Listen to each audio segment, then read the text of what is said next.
wabarakatuh. Selamat datang di podcast Cahaya Pendidikan. Di sini kita akan membahas tentang podcast filsafat idealisme dalam pendidikan biologi. Selamat menyaksikan. Halo semuanya, selamat datang di Cahaya Pendidikan, tempat di mana filosofi dan ilmu pengetahuan bertemu dengan humor yang segar. Bersama saya sebagai moderator di sini, Yunita Putri Rezeki, dan tentunya saya tidak akan sendirian di sini. Saya bersama narasumber terhebat. Kepada narasumber dimohon untuk memperkenalkan diri. Saya Sri Ramawati, siap membantu kalian memahami konsep-konsep serius dengan cara yang tidak membuat kalian mengantuk di tengah hari. Dan saya, Relizia Burukaro, yang selalu hadir dengan fakta-fakta menarik dan jokes biologi yang mungkin tidak sekeren meme kucing. Tapi kita coba ya, hari ini kita akan membahas tentang filsafat idealisme dan bagaimana itu mempengaruhi pendidikan. Yuk kita simak. Oke, apa sih filsafat idealisme itu? Singkatnya, ialah aliran yang percaya kalau realitas sejati itu bukan materi, tapi ide-ide dan nilai-nilai. Ini seperti bilang kalau salah satu tubuh kita lebih dari sekedar daging dan tulang, tapi juga semangat dan tujuan hidup kita. Bayangkan di kelas biologi kita nggak cuma belajar struktur sel, tapi juga memahami betapa pentingnya nilai-nilai etis dalam penelitian ilmiah. Jadi kalau kamu nyontek, bukan cuma nilai kamu yang buruk, tapi juga integritas moral yang kamu yang kena. Hahaha, benar sekali Rama. Dan dalam praktiknya, ini bisa berarti mengintegrasikan ajaran tentang etika ilmiah dalam kurikulum biologi. Jadi, siswa bukan cuma belajar tentang eksperimen saja, tapi juga tentang etika dalam penelitian. Misalnya, etika persetujuan dalam penelitian menggunakan hewan. Oke, jadi kesimpulannya ialah penerapan filsafat idealisme dalam pendidikan biologi membantu membentuk individu yang tidak hanya cerdas secara akademis tetapi juga memiliki karakter dan nilai-nilai etis yang kuat. Oke, kita lanjut ya. Bagaimana pengaruh hubungan filsafat idealisme dengan pendidikan holistik? Mohon dijelaskan. Nah, dalam idealisme, pendidikan tidak cuma soal otak, tapi juga hati dan jiwa. Jadi, pendidikan holistik itu seperti belajar tentang ekosistem, di mana semua bagian berperan penting, gak ada yang namanya belajar isolasi. Di kelas biologi, ini bisa berarti kita belajar tentang hubungan antara manusia dan lingkungan. Jadi, kita gak cuma tahu cara fotosintesis bekerja, tapi juga mengerti betapa pentingnya menjaga kehidupan hujan tropis agar fotosintesis terus berlangsung. Bayangkan, kalau ada pelajaran biologi di mana kita belajar sambil berkeliling di taman sekolah, lihat langsung proses fotosintesis atau bahkan merawat tanaman itu sendiri. Selain belajar teorinya, kita juga merasakan langsung bagaimana alam bekerja. Oke, hubungan antara filsafat idealisme dan pendidikan holistik dalam pendidikan biologi menghasilkan pendekatan pendidikan yang menyeluruh dan bermakna. Oke, selanjutnya yaitu idealisme menekankan pencarian pengetahuan sejati. Bagaimana itu maksudnya? Mohon dijelaskan.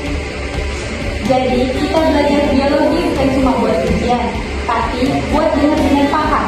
Misalnya, kita nggak cuma tahu tentang DNA, tapi juga mengerti bagaimana mutasi genetis bisa berpengaruh pada evolusi, dan ini berarti kita diajak untuk berpikir kritis dan analitis.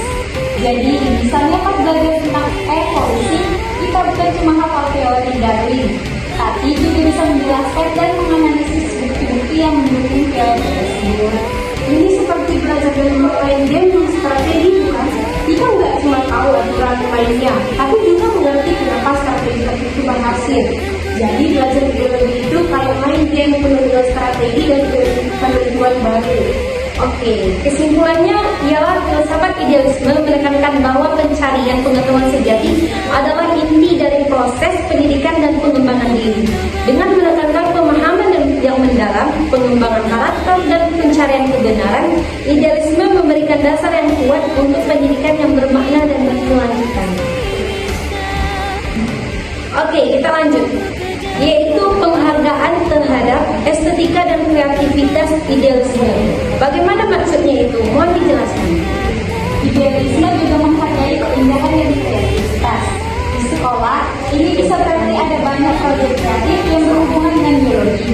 Misalnya, siswa bisa membuat model 3D dari sel atau organ tubuh, atau mungkin membuat komik yang menceritakan sekilas perjalanan sel darah merah ke seluruh tubuh.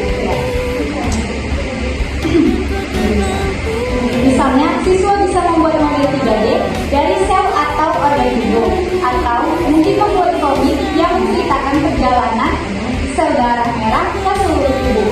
Kreatif banget kan? Ya, itu kreatif.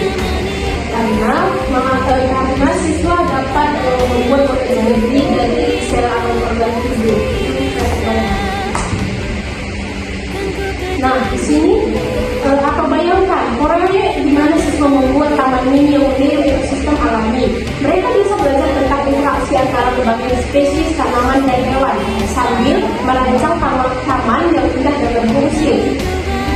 Oke, kesimpulan pada materi ini ialah filsafat idealisme sangat menghargai estetika dan kreativitas sebagai elemen penting dalam pemahaman dan pengalaman manusia. Estetika mengajarkan siswa untuk menghargai keindahan dan harmoni, sementara kreativitas mendorong mereka untuk mengeksplorasi ide-ide baru dan berpikir di luar batasan konvensional. Yang terakhir yaitu peran guru sebagai pembimbing dalam pandangan idealisme. Bagaimana itu caranya? Mohon dijelaskan. Dalam pandangan idealisme, guru itu lebih dari sekadar pengajar. Mereka adalah pembimbing yang membantu siswa menemukan makna dalam pembelajaran mereka. Guru biologi bukan cuma mengajari kita tentang organ tubuh atau ekosistem, tapi juga mengajari kita untuk melihat keajaiban alam dan menghargai keindahan kehidupan. Ya, guru bisa jadi seperti pemandu wisata dalam perjalanan sains kita, membantu kita menemukan hal-hal biasa di dunia biologi. Mereka menginspirasi kita untuk terus bertanya dan mencari jawaban. Oke, kesimpulannya ialah dalam pandangan idealisme, guru memainkan peran yang sangat penting sebagai pembimbing spiritual dan intelektual. Mereka tidak hanya mengajarkan pengetahuan akademis, tetapi juga membantu siswa dalam pengembangan karakter dan moral, serta mendukung pencarian pengetahuan sejati. Jadi, itu dia pembahasan kita tentang filsafat pendidikan.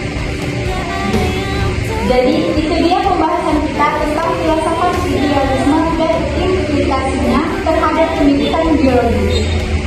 Dengan menghargai nilai-nilai moral, pendidikan holistik, pemahaman mendalam dan kreativitas, kita bisa membuat belajar biologi lebih menyenangkan dan bermakna. Oke, semoga diskusi ini memberikan kita semua wawasan baru dan inspirasi. Dan ingat, belajar biologi itu keren. Terima kasih banyak karena sudah mendengarkan podcast Cahaya Pendidikan hari ini. Kami sangat menghargai waktu dan perhatian kalian. Dan saya juga sangat berterima kasih kepada kedua narasumber terhebat kita karena sudah berbagi ilmu pengetahuannya. Kalian adalah pahlawan pendidikan yang sesungguhnya. Sampai jumpa di kesempatan berikutnya. Dan teruslah bersemangat dalam belajar serta menjaga nilai-nilai Pancasila dalam setiap langkah kita. Tetap kreatif dan inovatif dalam belajar. Dan mari bersama-sama membangun masa depan yang lebih baik. Sampai jumpa